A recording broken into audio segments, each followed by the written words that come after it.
Aujourd'hui, c'est une belle journée. Pourquoi? Parce que tu viens de décrocher un entretien d'embauche dans la boîte de tes rêves.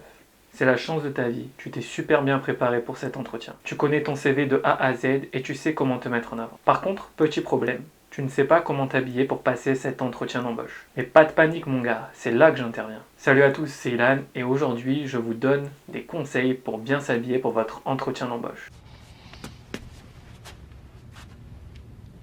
No, God! No, God, please, no! No! No! No! Bon, comme tu peux l'imaginer, chaque secteur a des codes différents. Un poste d'avocat dans un cabinet de Paris est différent qu'un poste de graphiste dans une agence de communication, qui est aussi différent d'un poste de vendeur dans une boutique de prêt-à-porter. Jusque-là, tu me suis normalement. Mon premier conseil est de comprendre les codes vestimentaires de ton futur job. Et pourquoi ça? Parce qu'en fait, t'as pas envie d'être en décalage avec ton futur employeur. Imagine, toi, tu viens avec un look un peu décontracté, un peu casual avec une chemise, alors que ton employeur est en costume cravate. Tu vois, il y a une petite différence et tu vas perdre des points dès le début. Et je te le rappelle, le but de ton entretien, c'est de le réussir. Pour te faire un max de thunes après, mon gars. Donc vraiment, mets toutes les chances de ton côté. Donc, ce que je te conseille, c'est vraiment de prendre le temps de réfléchir, même d'enquêter sur le lieu de travail, voir un petit peu comment tes futurs collègues s'habillent. Il y a certains métiers où tu auras forcément un look assez formel, donc je pense à l'exemple de tout à l'heure, donc avocat.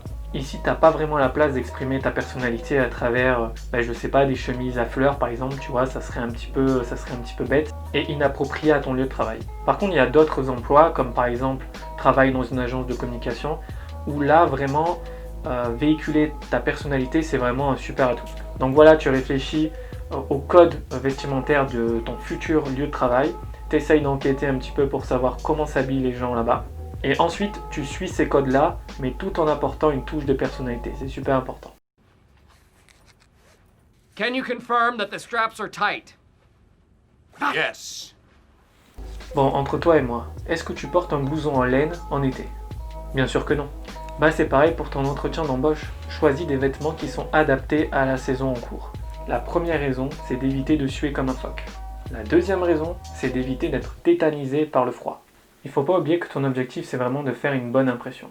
Du coup, il faut absolument que tu sois à l'aise et à l'aise avec tes mouvements. Et cela passe par le fait d'être à l'aise avec tes vêtements.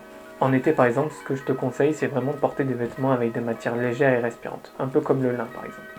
Par contre, en hiver, privilégie des vêtements avec de la laine mérinos. Pourquoi? Parce que la laine mérinos tient chaud et surtout elle te permet une certaine liberté de mouvement. Donc c'est super bien et c'est super intéressant, surtout quand tu passes un entretien dans un bureau et ensuite que tu dois sortir aller à ta voiture dans le froid. Parkour, parkour! Parkour! I'm right behind you, Andy! Come on! Do it! Yeah! Parkour. Bon, vous le savez, vous allez être recruté pour vos compétences, mais aussi pour votre personnalité. N'oubliez pas ça. Donc, exprimez-vous à travers vos vêtements.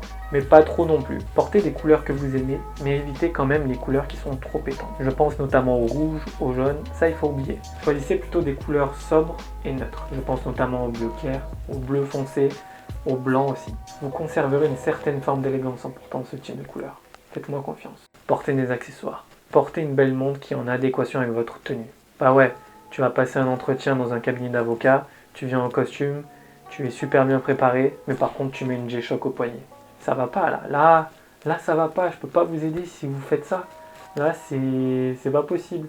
Non, plus sérieusement, si vous portez une montre qui est pas du tout en adéquation avec votre tenue, c'est le genre de petit détail qui se fait voir dès le début. Et là vous allez passer pour le mec qui s'est bien préparé mais qui gâche tout pour un petit détail. Donc vraiment faites attention à ça. Dernière chose, n'oubliez pas que le but de cet entretien, c'est de faire focaliser votre interlocuteur, à savoir votre futur directeur, sur vos compétences et sur vos paroles. Il ne faut pas que vous soyez trop extravagant, sinon le recruteur va se concentrer sur des petits détails. Comme par exemple les 5 bagues en or que vous avez à la main, ou alors la grosse chaîne qui dépasse de la chemise. Ça on oublie les gars, le but de cet entretien c'est d'être sobre et de faire bonne impression. Retenez que ça.